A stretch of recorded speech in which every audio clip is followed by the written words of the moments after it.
ইসলামী bank নিয়ে বেশ কিছুদিন যাবৎ বাংলাদেশের রাজনীতিতে এক ধরনের অস্থিরতা বিরাজমান এবং জামাত দাবি করছে যে ইসলামী ব্যাংকে সরকার যাকে বসিয়েছে তিনি অযোগ্য ব্যক্তি এবং তাদের দাবি যে যোগ্য ব্যক্তিকে যেন সেই পদে বসানো হয়। বাংলাদেশের ইসলামী ব্যাংকের প্রতিষ্ঠা হয়েছে 1983 সালে এবং এই ব্যাংকের যারা স্টেক হোল্ডার তারা বেশিরভাগই জামাতের বড় বড় ব্যবসায়ী বা নেতা। এখন জামাত এই ইসলামী ব্যাংকে পরিচালনা পর্ষদে কাকে রাখা হবে এই নিয়ে তাদের এত মাথা ব্যথা কেন?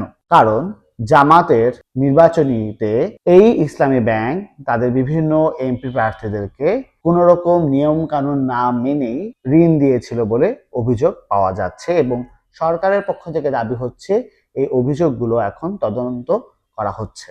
এবং আজকে সাদিক কায়েম ফেসবুকে স্ট্যাটাস দিয়েছেন যে জামাতের রাজনীতি ধ্বংস করার জন্য ইসলামী ব্যাংকে হাত দিয়েছে সরকার এবং ইসলামী ব্যাংক চাইলে তার টাকা যে কাউকে ধার দিতে পারে, সেটা নির্বাচনের জন্য হোক, যে কোনো কিছুর জন্য হোক, সেটার বলার জন্য স্বরাষ্ট্রমন্ত্রীকে।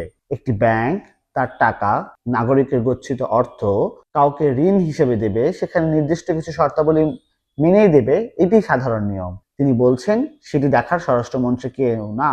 স্বরাষ্ট্রমন্ত্রী বর্তমানে বাংলাদেশে একটি গুরুত্বপূর্ণ মন্ত্রণালয়ের দায়িত্বে রয়েছেন এবং আগামীতে যদি এই ব্যাংককে কেন্দ্র করে বাংলাদেশে কোনো রকমের অস্থিরতা সৃষ্টি হয় তবে স্বরাষ্ট্রমন্ত্রীকেই সেটির সামলাতে হবে। তাহলে জামাত বাংলাদেশে আজকে এই ইসলামী ব্যাংককে কেন্দ্র করে যাদেরকে সাধারণ জনগণ হিসেবে রাস্তায় নামিয়েছে তারা আসলে বাংলাদেশে কি চাচ্ছে? তাদের অবশ্যই কোনো নির্দিষ্ট এজেন্ডা রয়েছে বলেই ইসলামিক ব্যাংকের পরিচালনা পর্ষদে যখন পরিবর্তন এসেছে তখন তারা এরকম নড়ে চড়ে বসেছে। স্বয়ং জামাতের আমিরও এই বিষয়ে অনেক হুমকি ধামকি দিয়ে কথা বলছেন এবং আরেকটি 5ই আগস্ট আসবে বাংলাদেশে, এরকম ধরনের কথাবার্তা তাদের অনেক নেতাকর্মী বলছেন শুধুমাত্র ইসলামী ব্যাংকে হাত দেওয়ার ফলে।